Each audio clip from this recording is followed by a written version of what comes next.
भगवान श्री कृष्ण ने कहा, मैंने इस अमर योग विद्या का उपदेश सूर्यदेव विवस्वान को दिया और विवस्वान ने मनुष्यों के पिता मनु को उपदेश दिया और मनु ने इसका उपदेश इक्ष्वाकु को दिया। तात्पर्य यहाँ पर हमें भगवद गीता का इतिहास प्राप्त होता है। यह अत्यंत प्राचीन बताया गया है, जब इसे सूर्यलोक इत्यादि संपूर्ण लोकों के राजा को प्रदान किया गया था। समस्त लोकों के राजा विशेष रूप से निवासियों की रक्षा के निमित्त होते हैं। अतः राजन्य वर्ग को भगवद गीता की विद्या को समझना चाहिए, जिससे वे नागरिकों प्रजा पर शासन कर सकें और उन्हें काम रूपी भवबंधन से बचा सकें। मानव जीवन का उद्देश्य भगवान के साथ अपने शाश्वत संबंध के आध्यात्मिक ज्ञान का विकास है और सारे राज्यों तथा समस्त लोकों के शासनाध्यक्षों को चाहिए कि शिक्षा, संस्कृति तथा भक्ति द्वारा नागरिकों को यह पाठ पढ़ाएं। दूसरे शब्दों में, सारे राज्य के शासनाध्यक्ष कृष्ण भावनामृत विद्या का प्रचार करने के लिए होते हैं, जिससे जनता इस महाविद्या का लाभ उठा सके और मनुष्य जीवन के अवसर का लाभ उठाते हुए सफल मार्ग का अनुसरण कर सके। इस मनवंत्र में सूर्यदेव विवस्वान कहलाता है, यानी सूर्य का राजा, जो सौर मंडल के अंतर्गत समस्त ग्रहों लोकों का उद्गम है।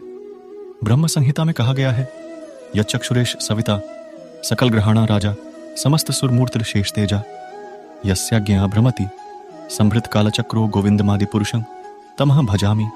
ब्रह्मा जी ने कहा, मैं उन श्री भगवान गोविंद की पूजा करता हूँ जो आदि पुरुष हैं और जिनके आदेश से समस्त लोकों का राजा सूर्य प्रभूत शक्ति तथा ऊष्मा धारण करता है।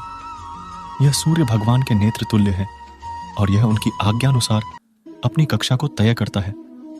सूर्य सभी लोकों का राजा है तथा सूर्यदेव विवस्वान सूर्य ग्रह पर शासन करता है, जो ऊष्मा तथा प्रकाश प्रदान करके अन्य समस्त लोकों को अपने नियंत्रण में रखता है। सूर्य कृष्ण के आदेश पर घूमता है और भगवान कृष्ण ने विवस्वान को भगवद गीता की विद्या समझाने के लिए अपना पहला शिष्य चुना।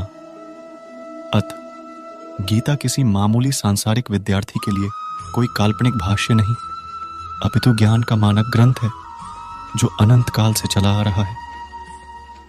महाभारत में गीता का इतिहास इस रूप में प्राप्त होता है, त्रेतायुगादौ च ततो विवस्वान मनवे ददो मनुष्य लोक भृत्यर्थम सुतायक्ष्वाकवे ददो।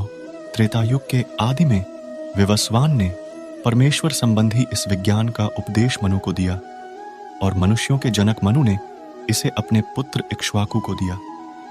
इक्ष्वाकु इस पृथ्वी के शासक थे और उस रघुकुल के पूर्वज थे जिसमें भगवान श्री राम ने अवतार लिया।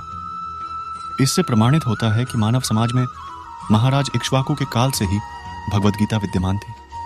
इस समय कलयुग के केवल 5000 वर्ष व्यतीत हुए हैं, जबकि इसकी पूर्णायु 4,20,000 वर्ष है। इसके पूर्व द्वापर युग 800,000 वर्ष था और इसके भी पूर्व त्रेतायुग 1200,000 वर्ष था। इस प्रकार लगभग 20,500 वर्ष पूर्व मनु ने अपने शिष्य तथा पुत्र इक्ष्वाकु से, जो इस पृथ्वी के राजा थे, श्रीमद् भगवद गीता कही। वर्तमान मनु की आयु लगभग 33,000 वर्ष अनुमानित की जाती है, जिसमें से 2,04,000 वर्ष बीत चुके हैं।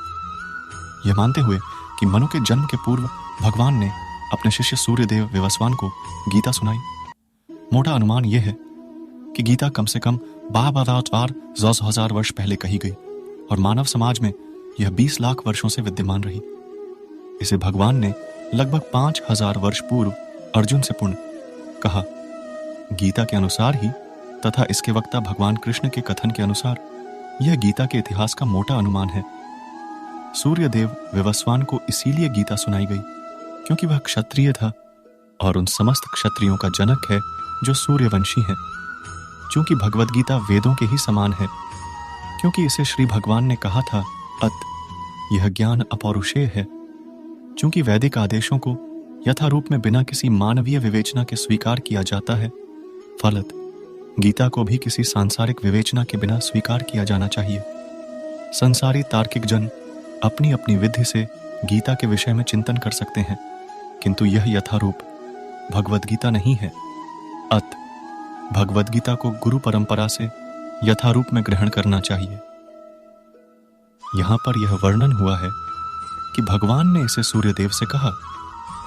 सूर्यदेव ने अपने पुत्र मनु से और मनु ने अपने पुत्र इक्ष्वाकु से कहा,